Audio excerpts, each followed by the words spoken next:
ආහාරය පිළිබඳ අධිකාරීත්වය දරන්නේ වෛද්‍යවරු. එබැවින් සුරක්ෂිත ආහාර නැත්නම් සුව ආහාර පමණයි අපිට නිර්දේශ කරන්නට පුළුවන්. ආහාර නිෂ්පාදනය පිළිබඳ වගකීම දරන්නේ කෘෂිකර්ම අමාත්‍යාංශය.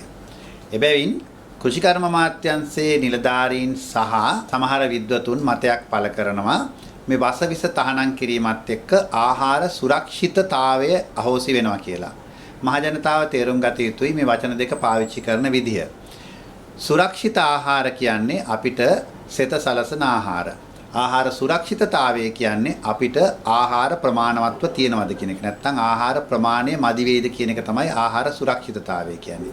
ඒකෙදී අපිට පැහැදිලිව මෙතනදී පෙන්වන්න කරලා දෙන්න පුළුවන් කාරණය තමයි අපි සුරක්ෂිත ආහාර වලින් ආහාර සුරක්ෂිතතාවය තහවුරු කරනවා මිස වසවිස සහිත ආහාර වලින් ආහාර සුරක්ෂිතතාවය තහවුරු කිරීම තුළින් අපිට නිරෝගීකම අත් වෙන්නේ නැහැ. මෙතනදී සෞඛ්‍ය පිරිහෙන කණ්ඩායම් හතරක් ඉන්නවා. පළවෙනි දේ තමයි අපිට හොඳටම පේරෙනවා මේ වසවිස සහිත ආහාර සංස්කෘතිය 70 දශකයේ සිට හඳුන්වා දීමත් එක්ක මේ වන විට ගොවියාගේ සහ ගොවි පවුලේ සෞඛ්‍ය පැහැදිලිවම පිරිහිලා තියෙන බව.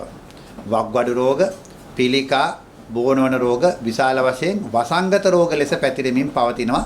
ප්‍රතිශතයක් හැටියට ගත්තොත් එහෙම 20 ඉක්මවා වක්ගඩු රෝගය තියෙනවා විතරක් නෙමෙයි මේ අවස්ථාවෙත් වක්ගඩු රෝගයට මුහුණ දෙන අය ලක්ෂ 1.5 ඉක්ම වූ සංඛ්‍යාවක් ඉන්න බව අපේ සංඛ්‍යා ලේඛන දත්ත ඉදිරිපත් කරනවා. ඒ වගේම තමයි ගිය වර්ෂය තුල වක්ගඩු රෝගයෙන් 5000 ඉක්ම වූ සංඛ්‍යාවක් මිය ගියා. අපේ කොවිඩ් වසංගතය හරහා 450ක් 500ක් පමණ මිය යද්දී. දෙවෙනි කණ්ඩායම තමයි මේ වසවිස සහිත ආහාර පරිභෝජනය කරන අපිට අද එළවලුවක් වසවිසෙන්තරව කණ්ඩ නිදහස තියනවද? පළතුරක් වසවිසෙන්තරව කෑමේ නිදහස කොච්චර සීමා වෙලාද? කොළ එළවලුවක්, ඒ වගේම ධාන්‍ය වර්ග, ඒ වගේම වී සියල්ලටම වසවිස එකතු කිරීම නිසා අලුත උපන් දරුවෙකුටවත් වසවිසෙන්තර ආහාර වේලක් බත් පිඩක් දීම සඳහා මවකට පියෙකුට දැඩි අභියෝගයකට මුහුණ දීමට වෙලා තියෙනවා. එබැවින්ම අද දරුවන්ගේ නිරෝගීකම දක්වාම මේ අහෝසි වීම බලපාලා තියෙනවා. තුන්වෙනි කාණ්ඩය තමයි පසේ නිරෝගීකම මේ හරහා අහෝසි වෙලා තියෙනවා. එබැවින් අද මැරුණු පසක ජීවත් වෙන්නේ අපි දන්නවා පස කියන්නේ පරිසරයේ තියෙන මූලික පදනම. පස මැරුණට පස්සේ ඉන ශුද්‍ර ජීවීන්, කුඩා ජීවීන් පමණක් නෙමේ ශාක සියල්ලම අද මැරුණු පසක ජීවත් වීමත් ඒ ලැබෙන අවාසි විතරක් නෙමේ ගම් වතුර වැනි දේවල් වලට ඉඩ සලසන්න ආකාරයේ පසේ තිබ්බා වූ සුරක්ෂිතභාවයත් අපිට අහෝසි වෙලා තියෙනවා. හතරවෙනි කාරණය තමයි ජලයේ තිබ්බ සුරක්ෂිතතාවය, ජලයේ සෞඛ්‍ය පිරිහීම. අපි දකිනවා මේ රටේ වතුර පරිහරණය කිරීම විශේෂයෙන් පානීය ජලය බොහෝමයක් අය මේ තියෙන සුපර්ෆිෂල් නැත්තම් මතුපිට ජල පද්ධතීන්ගෙන් තමයි ලබා ගන්න. අපේ රට වාගේ මතුපිට ජල පද්ධතියක් නැති රටවල්, ඒ වාසනාව නැති රටවල් භූගත ජලයෙන් වතුර පරිහරණය කරනවා වෙන්නට පුළුවන්. නමුත් අපේ රටේ 70% ඉක්මවා ජනාකීර්ණ සහ තදාසන්න සියලුම අය වතුර බොන්නේ මේ තියෙන මතුපිට ජලයෙන්. එතකොට මේ කොළඹ ප්‍රදේශයේත් මේ කැලණි ගඟෙන් ගන්න. එතකොට වතුරේ නැත්තම් පානීය ජලයේ සෞඛ්‍ය පිරිහීමත් එක්ක අපිට බෝනෝන් රෝග රාශියකට ඉඩකඩ ලැබෙනවා. අද සමහර ගෙවල් වල ලිං තිබ්බට ඒ ලිඳ පාවිච්චි කරන්නට බැරි තත්යකට ගිහින් තියෙනවා. ඒ වගේම තමයි අපේ කෘෂි කර්මාන්තය තුල ජීවත් වෙන්නේ අර විදේශ රටවල් වල තියෙනවා එළවලු පළතුරු සියල්ල ධාන්‍ය වවන ග්‍රීන් සෝන් කියලා, මිනිස්සු ජීවත් වෙන්නේ බ්‍රවුන් සෝන් කියලා එක කලාපයක. නමුත් අපේ ජීවන ක්‍රමය හැදිලා තියෙන්නේ කුඹුර ළඟමයි ගෙදර තියෙන්නේ, ගෙදර ළඟමයි ලිඳ තියෙන්නේ. ඒක නිසා කුඹුරට වසවිස ගහපුවම ඒ වසවිස පැහැදිලිවම ලිඳට එකතු වෙනවා. ඒක නිසා අද ඒ කලාපයේ ගෙවල් වලට පිටින් වතුර ගිහිල්ලා දෙන්න ඕනේ. වතුර මිලකට අලෙවි කරන තත්වයකට, අවාසනාවන්ත තත්වයකට මේ මතු පිට වතුර තියෙද්දි අපිපත් වෙලා තියෙනවා. මම මෙතනදී අවධානය යොමු කරනවා මේ රටේ සුව ආහාර නැත්තම් වසවිසෙන් තොර ආහාර දීම සඳහා සෞඛ්‍ය අමාත්‍යාංශයට කාර්යභාරයක් තියෙනවා. සෞඛ්‍ය අමාත්‍යාංශයේ ආහාර පනතක් තියෙනවා. ඒ ආහාර පනත යටතේ ෆුඩ් ඇඩ්වයිසරි කමිටි කියලා නැත්තම් ආහාර පිළිබඳ උපදේශන දෙන කමිටුවක් පත් වෙනවා. මම අහලා යවනවා මේ අධ්‍යක්ෂක ජෙනරාල්තුමාගේ මේ වෙනතෙක් ආහාර උපදේශන කමිටුව නිර්දේශ නිකුත් කරලා තියෙනවද කියලා මහජනතාවට වසවිසෙන් තොර ආහාර කන්නටේ කියලා. එතනින් පේන දේ තමයි අපේ ආහාර පනත හරහා අවශ්‍ය කරන්නේ නිර්දේශයන් නිකුත් කිරීමේ පැහැදිලිවම අඩුපාඩුවක් තියෙනවා. ඒ වගේම තමයි මේ රටේ පාරිභෝගිකයා කියන පුද්ගලයා ආරක්ෂා කරන්න පාරිභෝගික පනතක් තියෙනවා. එතකොට අපේ දරුවෙකුට අපේ ගැබිනි මාතාවකට මේ ලිඳකින් වතුර බොන්න බැරි නම් ගිහිල්ලා ආහාර කියලා ගන්න තියෙන වසවිස සහිත ආහාර නම් වසවිස ගහන බව අපි එලිපිටම දන්නවනම් එතනදී අපිට වෙලා තියෙන අද වසවිසෙන්තර එළවලු පොළ ආහාර විකුණන තැනක් තියලා තිබ්බොත් එහෙම එතෙන් මිනිස්සු රොක් වී ඒ ආහාර ගන්න බොහෝ විට Tamanට පුංචි දරුවෙක් ඉන්නවනම් ගැබිනි මාතාවක් ගෙදර ඉන්නවනම් ඒ අය සඳහා කීයක් දීලා හරි ආහාර ගන්නා තත්ත්වයටපත් වෙලා තියෙන. ඒකට හේතුව තමයි ජාතික ප්‍රතිපත්තියක් වශයෙන් ලංකාව වසවිසෙන් තොර කියන ආකල්පයට නොයෑම නිසා. එබැවින් ජනාධිපතිතුමා මේ ඉදිරිපත් කරපු ගැසට් පත්‍රය ඉතාමත්ම කාලීනයි. අපි හැකීක්මනින් වසවිසෙන් තොර ඒ ආහාර සංස්කෘතියකට යාම සඳහා නොබියව කටයුතු කරන්නට අවශ්‍යයි. නමුත් මෙතනදී අවාසනාවකට පේන දේ තමයි අපි මාධ්‍ය හරහා දකිනවා හවසට මේ සම්පූර්ණ මේ වෙනසට මේ පොහොර ප්‍රශ්නයක් ලෙස හඳුන්වා දෙමින් පොහොර නැතිවීම නිසා මේ කුඹුරුස අනිකුත් භෝග වගාව අහෝසි වෙලා තියෙන බවට මාධ්‍ය මගින් විශාල මැසිවිලි නගනවා ගොවියොන් විසින්ම. දැන් මේ ගොවියාගේ ජීවිතය ආරක්ෂා කරලා දෙන්න උත්සාහ කරන අවස්ථාවේදී අවුරුදු 10ක් 15ක් තිස්සේ අපි ඒ ගොවියම වසඉල්ලන තත්ත්වයට පොළඹවන්නට තරම් යම්කිසි ක්‍රියාපටිපාටින් මේ මාෆියා වැඩ කරන බව මෙතනදී පෙන්වන්න කරලා දෙනවා. ඒක නිසා ගොවියට අපි ඉතාමත්ම අනුකම්පාවෙන් කියන්නට අවශ්‍යයි. එයාට මේ කාබනික කියන්නේ මහා ලොකු අලුත්ම දෙයක් නෙමෙයි. එයා මේ වස එන්න කලින් කොයි විදිහටද එයාගේ සීයලා එයාගේ තාත්තලා කුඹුරු කලේ කියන එක ඉගෙන ගන්නට කියලා ඒ අය පිදුරු ගිනි තිබ්බේ නැහැ. ඒ පිදුරු ටික කුඹුරට දැම්මා, එල්බීසියා කොළ ටික කුඹුරට දැම්මා. සත්තු මැරුවේ නැහැ. ඒ සත්තු මරන්නේ නැතුව ඒ වගේම භෝග දෙකක් අතර සමහරලට මුං යට වාගේ රනිල භෝග වාගේ දේවල් දීලා නයිට්‍රජන් තිර කිරීමක් කරා. ඒ වගේම මී ගහේ කොළ, ඒ වගේම සත්ව වසුරු, ගොම, ගව මුත්‍රා වාගේ දේවල් ඒ කුඹුරට එකතු කරා. මේක සරල මූල ධර්මයක්. මේ මූල ධර්මයට නැවත යාම සඳහා මට අධ්‍යාපන සුදුසුකම් තියනවාද කියලා අම්මා අහලා තියෙනවා. මට සුදුසුකම් තියනවද නැද්ද කියන එක නෙමෙයි කාරණේ. ඒ දැනට ගොවිකම් කරන අය දශක 4කට කලින් හිටපු තමන්ගේ දෙමව්පියන්ගෙන් තමන්ගේ සීයලා ආච්චිලාගෙන් ඇහුවනම් එහෙම කොයි විදිහටද එයා කුඹුරු කලේ කියලා එයා පැහැදිලිව කරයි. අපි ඔය වසවිසක් එදා ගැහුවේ නැහැ. අපි පැල නෙළුවේ මෙන්න මේ ආකාරයට කියන එක සඳහන් කරයි. මේකෙදි කියන්නට අවශ්‍යයි මේ රටට ට්‍රැක්ටරේ ගෙනාපු වෙලාවේ ලංකාවේ එවකට හිටපු ඩී.එස්. සේනානායක කියන අගමැතිතුමා අහලා තියෙනවා මේ ට්‍රැක්ටරේ ගොම දාන තැනයි ගව මුත්‍රා එන තැනයි මට පෙන්නට එන්ටේ කියලා. ඒතකොට එතුමා දැක්කා මේ ප්‍රශ්නේ ඇති වෙන බව. නමුත් අවාසනාවකට වාගේ එතුමාගේ පින්තූරයේ බෑක්ඩ්‍රොප් එකේ නැත්තම් පිටපස්සෙන් තියාගෙන ඒ දේශපාලනය කරන සමහරු කියනවා මේ වසවිස නැතුව ලංකාවේ වගා කරන්න බෑ නැති සාගතයක් ඇති කරනවා කියන தත්ත්වයට පිරිහිලා තියෙනවා. ඒක තමයි අපි දූරදර්ශී නායකත්වයක් රටකට අවශ්‍ය වෙන්නේ. ඒ වගේම තමයි මහින්ද රාජපක්ෂ මහත්මයාත් ඒ වගේම මෛත්‍රීපාල සිරිසේන කියන හිටපු ජනාධිපතිතුමාත් මේ සියලු දෙනාම කිහිප වරක්ම උත්සාහ කරා මේ වසවිසෙන් තොර ආහාර සංස්කෘතියකට නැත්නම් ආහාර නිෂ්පාදන සංස්කෘතියකට රට ගෙනියන්න. ඒ හැම අවස්ථාවකදීම ඒ මැඩපවත්වලා විනාශ කළ වසවිස සහිත සමාජයක් රටේ පවත්වාගෙන යාම සඳහා කටයුතු සිද්ධ වුණා. එබැවින් මේ අවස්ථාවේදී මම හිතන්නේ සියලු දෙනාම Tamanට දරුවෝ ඉන්නවනම් ඒ වගේම පන්සල් අනිකුත් ආගමික ස්ථාන සියලු දෙනාම මේ වසවිසෙන් තොර ආහාර සංස්කෘතියකට අපි යොමු වීම සඳහා එකාමෙන් අත්වැල් බැඳගෙන ඒ කිරීම සඳහා කටයුතු කළ යුතුයි. එතනදී ඇති වෙන ප්‍රශ්න වලට අපි එකින් එකට පිළියම් හැවීම සඳහා ඉදිරියේදී අපේ තියෙන හැකියාව පාවිච්චි කරලා දත්ත සහිතව ඒ වැඩපිළිවෙළවල යෝජනා කිරීම සඳහා අපි බලාපොරොත්තු වෙනවා. වාසනාවකට වාගේ මේ වසවිස පිළිබඳ ඉගෙනගත් සමහර විද්වත්තු වසවිසෙන් තොරව ලංකාවේ ආහාර සුරක්ෂිතතාවය ඇති කරන්න බෑ. එහෙමත් නැත්නම් වසවිස සහිත ආහාරයෙන් පමණයි ආහාර සුරක්ෂිතතාවය කළ හැක්කේ කියන දැඩි මතයේ එල්බගෙන කටයුතු කිරීම අපේ රටේ අවාසනාවක් හැටියට මම දකිනවා. ඔබතුමාගේ විදිහටම මේ පස මැරෙනවා තියෙන්නේ. රසායනික පොහොර නැතුව මේ කුචි කර්මාන්තය කරන්න පුළුවන්. පස මැරිලා කියන්නේ පසේ ජීවීභාවයට අදාළ කරන ශුද්‍ර ජීවීන් සහ කුඩා ජීවීන් ටික නැති වෙලා ඒ සඳහා වැවිච්ච පැල ටික නැතිවීම. නමුත් අපේ මේ රටට අවුරුද්දේ 365ම ඉරුවෙලිය වැටෙන ඒ වගේම මේ ඝර්ම කලාපීය රටක්. එබැවින් ඒ සඳහා ක්‍රමවේදයන් යන ශුද්‍ර ජීවීන් හඳුන්වා දීම සඳහා ගොම සහ එළමුත්‍රා සහ දැනට තාක්ෂණය භාවිතා කිරීම තුළින් ඉතා ඉක්මනින් මේ පස නැවත ජීවි පසක් බවට පත් කිරීම සඳහා අද ලෝකයේ තාක්ෂණය තියෙනවා. ඒක බැවින් මේ කාබනික වගාව කියන තාක්ෂණය දියුණු වෙච්ච රටවලත් මෙවැනි ඒ රටේම තියෙන ශුද්‍ර ජීවීන් යම්කිසි ක්‍රමවේදයන් තාක්ෂණය පාවිච්චි කළ විශාල වශයෙන් දියුණු කරලා නැත්නම් ඒ අයව වර්ධනය කරලා ඒ අයව තව ජීවීන් බිහි කරලා ඒ තුලින් මෙහෙයුම් නැත්නම් ඒ ද්‍රව්‍ය නැවත පසට එකතු කිරීම තුලින් කරන්නට පුළුවන්. ඒ නැතත් මේ ඉන්දියාවේ සිද්ධ වන්නාසේ මේ ජීවමුත්‍රම් කියන එක ඒ ඊටාත්ම සරලව ඉගෙන ගන්න පුළුවන් අන්තර්ජාලයට ගිහිල්ලා ඒ එළමුත්‍රා ගොම සහ ශාක කොටස් සහ සීනි වෙනුවට ලංකාවේ වරක පාවිච්චි කරන්නේ එවැනි දේවල් එකතු කරලා නැවත පසට යෙදීමේ පසේ ජීවිභාවය ළඟා කර ගැනීම ඉතා ඉක්මනින් කරගත හැකි රටක් හැටියට තමයි ලංකාව පස පිළිබඳ අධ්‍යයනය කරපු අයගේ තාක්ෂණික අත්දැකීම වෙලා තියෙන්නේ. ඒ වගේම තමයි දැනටත් ලංකාවේ 25000ක් පමණ පිරිසක් කාබනික වගාව කළ ආහාර ද්‍රව්‍ය අපනයනය කරනවා. ඉතින් අය කොහොමද එහෙනම් කරන්නේ?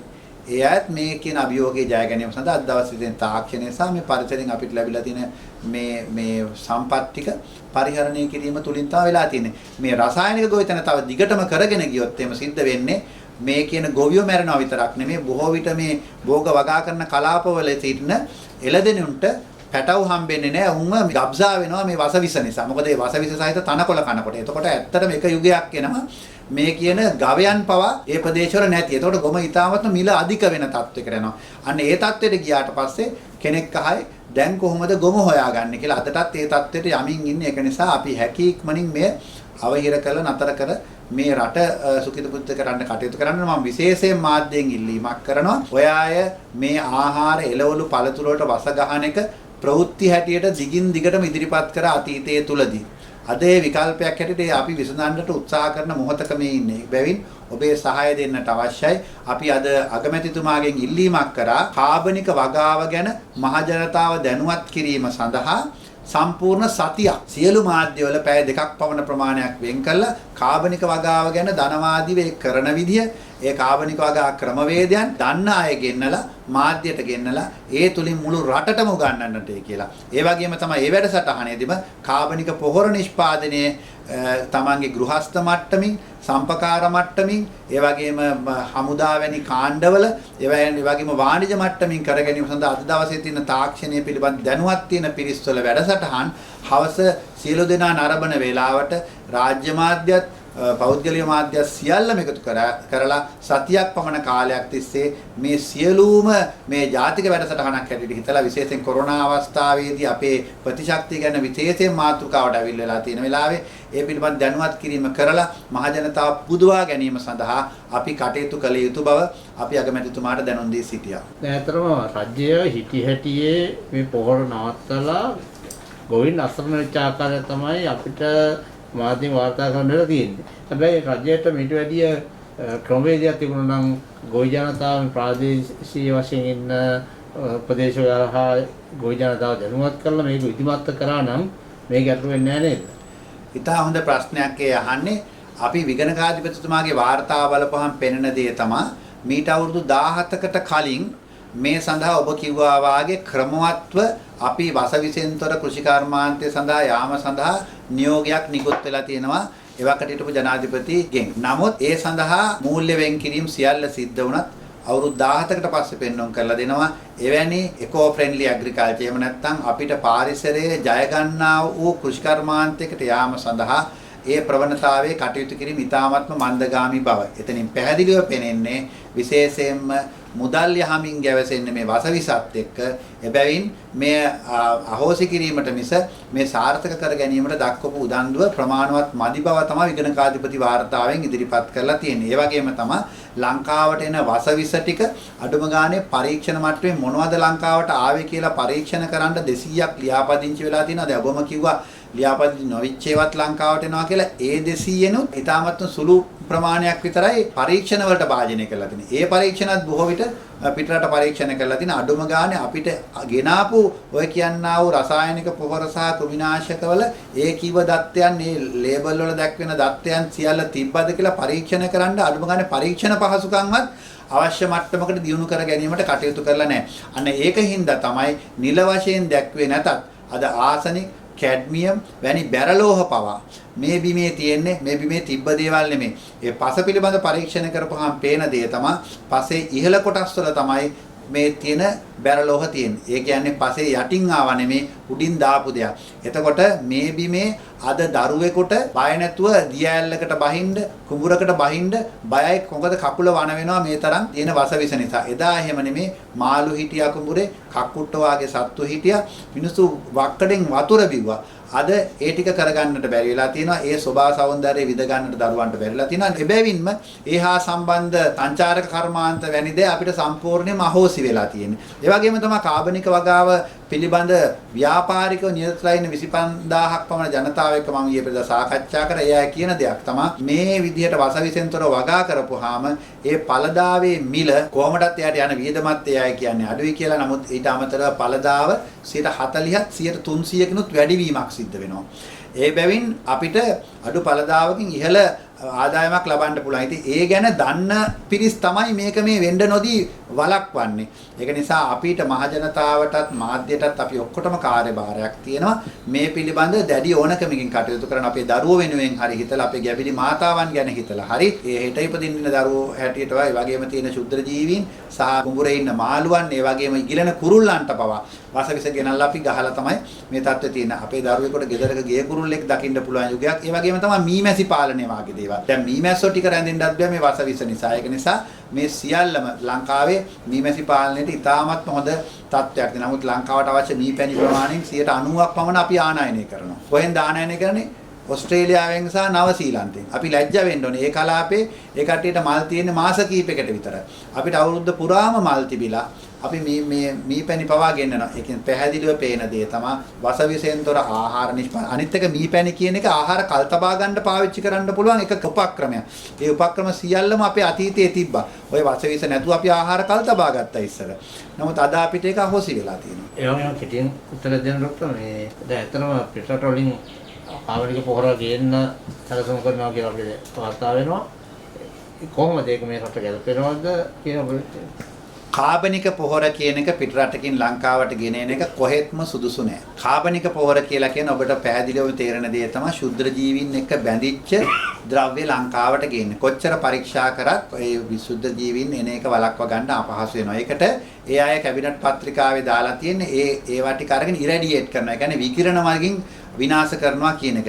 ඒක සාර්ථක ක්‍රමයක් නෙමෙයි. ඒක තුල අපිට සාර්ථකත්වයට ලක් වෙන්නේ නැහැ. අනිත් එක තමයි අපේ රසායනාගාර පහසුකම් වැනි දේවල් ඒ සඳහා පැහැදිලිවම සුදුසු මට්ටමේ පවතින්නේත් නැහැ. ඒක ගෙනීම තුලින් ලංකාවේ ඔබ දන්නවා ගම්මිරිස් ගත්තොත් ලෝකේ හොඳම ගම්මිරිස් ලංකාවේ තියෙන. කුරුඳු ගත්තොත් ලෝකේ හොඳම කුරුඳු ලංකාවේ තියෙන. මේ ශුද්ධ ජීවීන් සහ මේ ජාන ලංකාවට ආවොත් අපි කරගන්නේ වළක්වා ගන්න බැරි විනාශයක් අපි සිද්ධ කරන්නේ. ඒක නිසා කිසිදු විදියකින් මේකේන කාබනික ද්‍රව්‍ය ලංකාවට ගෙනීම අවශ්‍ය නැහැ. අනිත් එක ඒ හරහා අපිට විවිධාකාරයේ සමහර රටවල් කාබනික ද්‍රව්‍ය කියලා අර අසුචි පවා ලංකාවට එවන්නට පුළුවන්. ඒක භයානක තත්ත්වයක්. ඒක නිසා අපි ජනාධිපතිතුමාට පැහැදිලිවම කියලා තියෙනවා කාබනික පොහොර ආනයනය කරන්න අවශ්‍ය නැහැ. ලංකාව තුල කාබනික පොහොර නිෂ්පාදනය කර ගැනීම අවකාශය තියෙනවා කියලා. මේකෙදී අවශ්‍ය ප්‍රමාණය ගණනය කිරීමේදීත් එක්තරා විදිහකට වැරද්දක් කරලා තිබ්බා. එක අක්කරයකට කාබනික පොහොර කිලෝග්‍රෑම් 10000ක් අවශ්‍යයි කියලා ඒ මට්ටමේ යටතේ තමයි ලංකාවේ කාබනික පොහොර නිෂ්පාදනයට ප්‍රමාණවත් තරම් අවකාශය නැහැ කියලා කියලා තිබ්බේ. ඒක වැරදි ප්‍රකාශයක්. මොකද අපි ගණනය කිරීමක් කරා විද්වතුන් එක්ක. ඒකදී අපි දෙවුරු දේ තමයි නයිට්‍රජන් වලින් තමයි ගණනය කරලා තිබ්බේ. ඒ නයිට්‍රජන් වලින් නිවැරදි ගණනය කරලා ගත්තාම කිලෝ 225කට අඩු ප්‍රමාණයක් තමයි අක්කරයකට අවශ්‍ය වෙන්නේ. ඒ අනුව අපිට අවශ්‍ය කරන කාබනික ප්‍රමාණය ලංකාව තුල නිෂ්පාදනය කරගන්නට පුළුවන් කියන එක තමයි කාබනික පොහොර නිෂ්පාදනය කරනාගේ මතය වෙලා තියෙන්නේ. ඒ වගේම තමයි අපිට මේකෙදි තවත් විකල්පයක් ගන්න පුළුවන්. දල වශයෙන් හමුදාවෙන් 5000ක් විතර අවුරුද්දකට විශ්‍රාම ගන්න. ඒ අයත් එක්ක යෝජනාවක් ලියලා තිබ්බා එක්තරා විද්වත් කණ්ඩායමක් මේක ව්‍යාපාරයක් හැටියට කරන අය.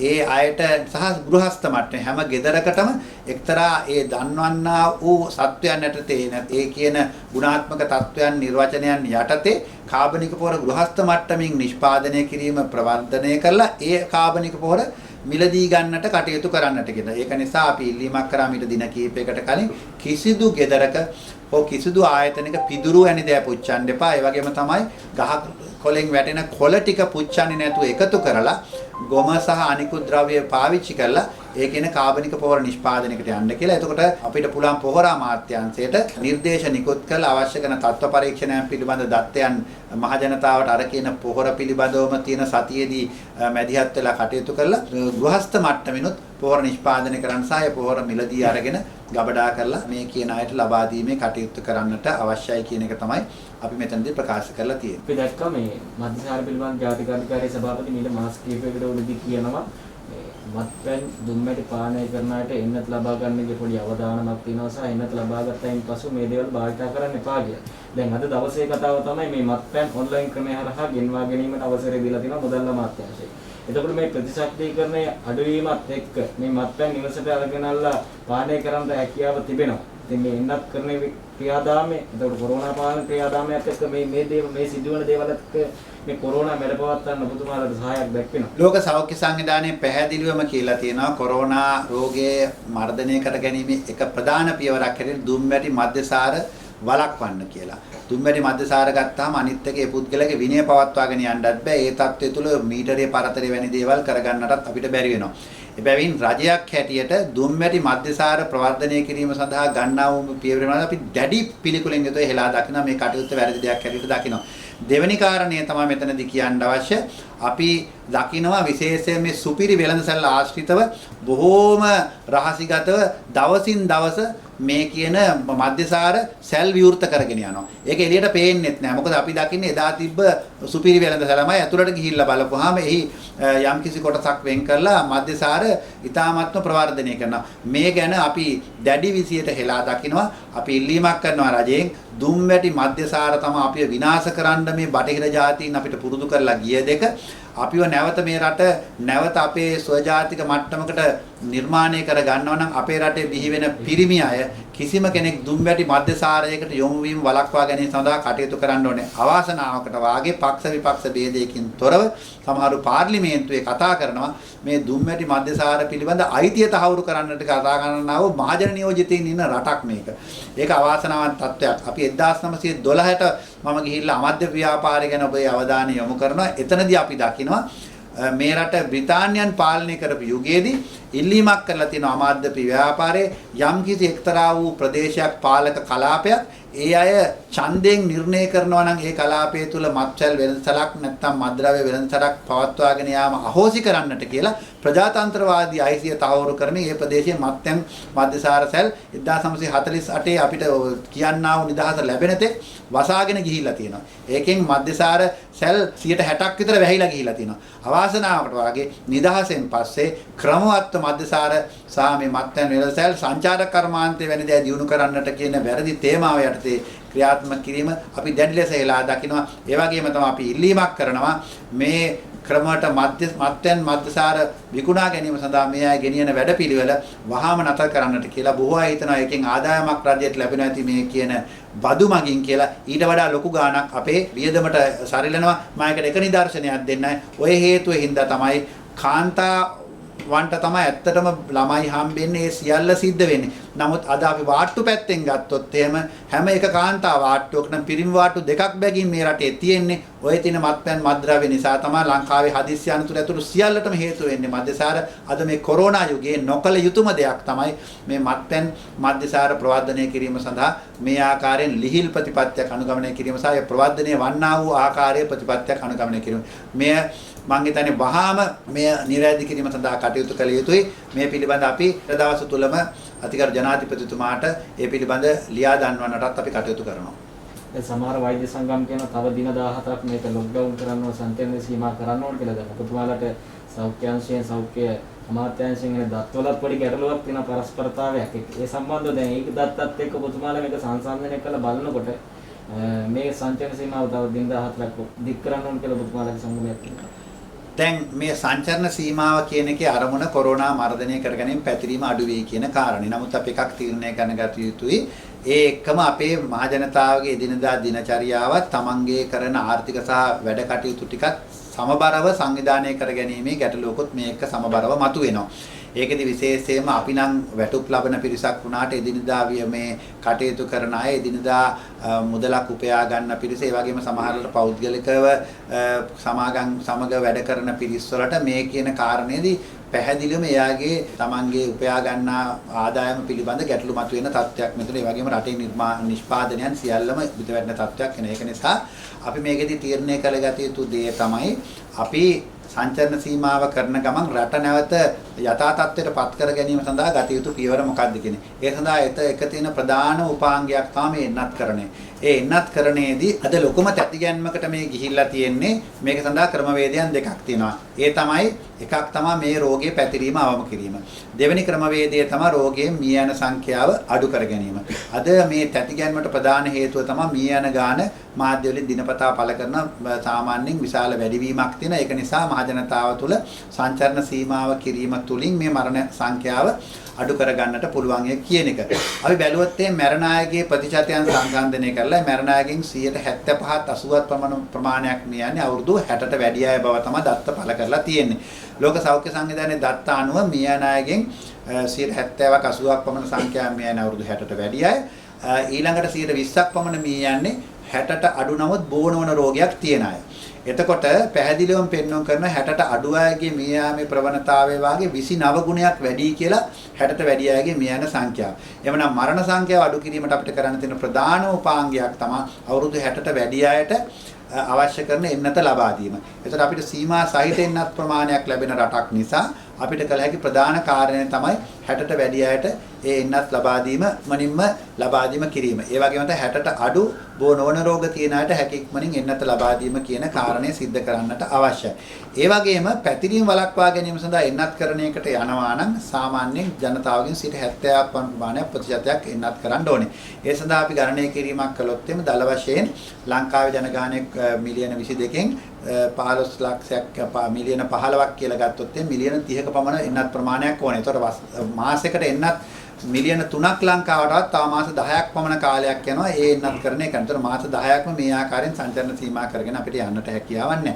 ඒක නිසා අපි යන්න ඕනේ අර මරණ සංඛ්‍යාව අඩු කිරීම කියන කාරණේ. ඒ සඳහා පැහැදිලි දත්තමාලාවක් අපි වෙබ් අඩවියේ ඉදිරිපත් කළා තියෙනවා. අපි ජනාධිපතිතුමාට අගමැතිතුමාට සියලු දෙනාට මේක ලබා දීලා තියෙනවා. ඒක කවුරුවත් අභියෝගයට ලක් කරලත් නැහැ. ඒක තමයි විද්‍යාත්මක දත්ත සියල්ලම සහිතව අපි ඉදිරිපත් කළා තියෙන්නේ. ඉතින් අපි ඉල්ලීමක් කරලා 60ට වැඩි අයටත් ඒ වගේම 60ට අඩු බෝනෝන් රෝග තියෙන පිරිසටත් ලබා දීම තුළින් මේ මරණ සංඛ්‍යාව 10%කට වඩා දැන් වෙන සංඛ්‍යාවෙන් 10%ක් දක්වා අඩු කර ගන්නට පුළුවන්. ඒ තුල රට තුල යම්කිසි විදිහක විශ්වාසයක් ගොඩනගෙනවා මේ රට නැවත සංචරණ සීමා සහිත සංචරණ සීමා යටතේ කළමනාකරණය කර ගන්නට පුළුවන් කියන தත්ත්වය. ඒ වගේම තමයි ඒ ගමම්ම ගැබිනි මාතාවන්ටත් ඒ වගේම විශේෂයෙන්ම සෞඛ්‍යයට සම්බන්ධ සියලු දෙනාටත් සෞඛ්‍ය ඔක්සිජන් සපයන අය ඒ වගේම හමුදා වැනි පිරිස් වලටත් ඒ වගේම තමයි ආර්ථික වශයෙන් ගැවසීමෙන් සිද්ධ කරන මේ ගලුම් කම්හල් වැනි ආයතනවල මේ 30ට සීමාවෙ උන්නත්කරණයෙන් ඒ කියන අවශ්‍යතාවය සැලසෙන්නේ නැහැ. මොකද අවුරුදු 30ට අඩු අය තමයි ඒ කියන ඇඟලුම් කම්හලක ඉන්න අයගෙන් 51ත් 59ත් ප්‍රමාණයක් ඉන්නේ. ඒක නිසා ඒ ලබා දෙනවා නම් එන්නත ඒ 18ත් 60ට සියලු දෙනාටම ලබා දීමේ අවශ්‍යතාවය තියෙනවා. අන්න ඒ කාරණය තුල ඒකත් මීට සමාන්තරව කරන්න ඕනේ. ඒ වගේම තමයි පාසල් ආරම්භ කිරීම සඳහා ගුරුවරුන්ට ඊළඟ වැඩපිළිවෙලෙදී හැකියක්මනින් එන්නත්කරණය ලබා දීමේ අවශ්‍යතාවය තියෙනවා. මෙන්න මේ ආකාරයේ වැඩපිළිවෙලකට ගියොත් එහෙම අපිට දල වශයෙන් එන්නත් මිලියන් 9ක් පමණ ලැබෙනකොට අපිට රටේ මරණ සංඛ්‍යාව තාමත් අඩු කරලා නැවත රට යම්කිසි විදිහක යථා තත්ත්වයකටපත් වීම අපේක්ෂා කරන්නට පුළුවන්. ඉතින් මේ අපේක්ෂාව අපි තව මාසයක් දෙකක් ඇතුළත ලබා කර ගන්නට නම් එන එන්නත් ප්‍රමාණයත් එක්ක අපි ඒ කියන වැඩ පිළිවෙලට ආයතනය පිළිබඳ පැහැදිලි දත්ත අපේ වෙබ් අඩවියේ ඉදිරිපත් කරලා තියෙනවා. බොහොම විද්‍යාත්මක මත පළ කරලා තියෙන්නේ. ඉතින් ඒ පිළිබඳ අවශ්‍ය ඒ තීරණාත්මක පියවර ගැනීමේ අවශ්‍යතාවය තියෙනවා. ගුරුවරුන්ට පමණක් එන්නත් කරලා නෑ මම ඒ කීප එක වැරදවා ගන්න එපා. පිළිවෙලට කියන්න. පළවෙනිටම එන්නත්කරණය කළ යුත්තේ සෞඛ්‍ය සේවකයන්, ඒ වගේම සෞඛ්‍ය සේවකයන්ට ආශ්‍රිත දින හමුදා පොලිසිය ඇතුළු සැපයුම් කරුවන්, ඔක්සිජන් වැනි සැපයුම් කරුවන්, ඒ වගේම හදිසි සේවාවේ යෙදලා ඉන්න පිරිසට. ඊළඟට එන්නත්කරණය කළ යුත්තේ අත්‍යවශ්‍ය සේවාවල මේ ක්‍රියාවේ යෙදලා ඉන්න පිරිසට. මේ මුළු පිරිස දල වශයෙන් මිලියනයක්වත් වෙන්නේ නැහැ. ඊට වඩා අඩු පිරිසක් ඉන්නේ. තමයි ලක්ෂ 5කින් 6කින් ප්‍රතිශතයක් යන්නේ. ඊට පස්සේ අවුරුදු 60ට වැඩි අය ඉන්නවා ලංකාවේ මිලියන 2.7ක්. ඒතර ඒ අයට එන්නත් කරන ඊළඟට හැකි. ඊට පස්සේ 60ට අඩු අවුරුදු දියවැඩියා වැනි රෝග තියන අය ඉන්නේ මිලියන 0.3යි. එතකොට ඒ කණ්ඩායම් දෙක මිලියන 3ක් විතර. එන්නත් මිලියන 6ක් විතර වැය කර හැකි ඒ අයට එන්නත් කරණය කරන්න. ඊට පස්සේ මේ ගමම්ම අපි එන්නත් කරණය කළ යුතු සමාන්තරව ගැබිනි මාතාවන්ට. ගැබිනි මාතාව සාමාන්‍ය ලක්ෂ 2.5ක් පමණ සංඛ්‍යාවක් තමයි ලංකාවේ ඉන්නේ. ඒතර ඒ අයට එන්නත් කරණය කළ යුතු. මේ කටයුත්ත සම්පූර්ණ කරගත්තට පස්සේ අපිට දල වශයෙන් මිලියන 9ක් විතර එන්නත් ප්‍රමාණයක් මේ වෙනකොට වැය වෙනවා. ඒතර අපිට මාසයකට මිලියන 3ක් આવත් මාස 3ක් ඇද දැනට මිලියන 3ක් විතර ඇවිල්ලානේ. මේ මාසේ හම්බෙන මිලියන 3 ඊළඟ මාසේ හම්බෙන මිලියන 3 එකතු කරගත්තාම අපිට දල වශයෙන් මේ කියන මරණ සංඛ්‍යාව අඩු කර ගැනීමේ ව්‍යායාමයේ සාර්ථක කරගන්න පුළුවන්. ඒක සාර්ථක කරගත්තත් එක්කම අපි කළ යුත්තේ ගුරුවරුන්ට එන්නත් කරන්නේ ආරම්භ කරන්න පාසල් සහ අනිකුත් දේවල් ආරම්භ කරන්න. ඊට සමාන්තරව අපි කරන්න අවශ්‍යයි. ආර්ථිකමය වශයෙන් කටයුතු කිරීමේදී ගෙදර ඉඳලා Tamanට ආර්ථික වැඩ කරන්න පුළුවන් අයට වඩා ගැවසීමෙන් යුතුව කරන ඇඟලුම් කම්හල් වැනි ආයතනවල අයට එන්නත් කරන. ඒ එන්නත් කරන්නේ කිරීමේදී අවුරුදු 30ත් 60ත් සීමාවට පමණක් සීමාව නොවි අවුරුදු 18ත් 60ත් කියන සියලු දෙනාටම එන්නත් කරන්නේ නොකළොත් එම අර 70% කියන ප්‍රතිශතය හෝ අපිට ලැබෙන්නේ නැහැ. ඒක තුලින් අපිට ඵලදායීතාවයේ කොයි පැත්තවත් අපිට ලැබෙන්නේ නැහැ. මරණ සංඛ්‍යාව අඩුවීමක් වෙන්නේ නැහැ. අනිත් පැත්තට පැතිරීම වැළැක් වෙන්නේ නැහැ. මේ කියන මූල ධර්මය තමයි මම කිව්වේ. මම දැන් පාසල් දරුවන්ටත් එළඳීමේ අවධානයක් තියෙනවානේ. ඒතර පාසල් දරුවන්ටත් එන්නත් කරන කවදාද නැති. ලෝකේ දැන් සමහර රටවල් අර පිළිවෙලට වැඩිහිටියන් ඉඳලා මේ පිළිවෙලට එන්නත් කරගෙන ආපු කට්ටිය දැන් සමහරවිට පාසල් දරුවන්ටත් එන්නත් කරන විශේෂයෙන් ඉහළ පන්ති වල අයට ආරම්භ කරලා තියෙනවා. නමුත් දත්ත පෙන්වන්න කරලා දෙන්නේ පාසල් දරුවන් වැනි අයගෙන් දැන් බොහෝමයක් මේ වැඩ කරන අය විශේෂයෙන්ම දැන් අපි ගත්තොත් එහෙම මේ සෞඛ්‍ය සේවකයන්ගේ පවුල් වල අයට එන්නත් කරන්නේ ලොකු මාධ්‍ය ප්‍රශ්නයක් වුණානේ. එතනද සිද්ධ වුණේ ඇයි? බොහෝ විට දැන් අපි තුමු වෛද්‍යවරියක් කියලා වෛද්‍යවරිය තමන්ගේ දෙමාපියෝ දෙන්න ළඟ තමයි දරුවෝ දාලා රෝහලට එන්නේ. ඒතකොට ඒ වෛද්‍යවරිය කොරෝනා වාට්ටුවක වැඩ කරන්නේ ගෙදර ගියාම ඒ අයගේ මරණය වීමේ අවදානම තියෙන්නේ අර වැඩිහිටි අම්මට සහ තාත්තට. ඒතකොට අර අවුරුදු 60ට වැඩි අය එන්නත් කරන යටතේ ඒ අය ආවරණය කරලා තිබ්බනම් ඔය කියන පීඩනය ඇති වෙන්නේ නැහැ. ඉතින් ඒක නිසා තමයි මම කිව්වේ ක්‍රමවේදයක් ඇටියට අවුරුදු 60ට වැඩියටත් මේ කරන ක්‍රමවේදය පිළිපැද්දාම ඔබ කියන විදිහට දරුවන්ගෙන් රෝගයේ පැතිරීමෙන් මරණ අවදානම ඇතිවීමට හැකි පිරිස මෙතනින් මේ අපි මුදා හරිනවා. අන්න ඒ විදිහේ වැඩ පිළිවෙලක් තමයි අපි යෝජනා කරලා තියෙන්නේ.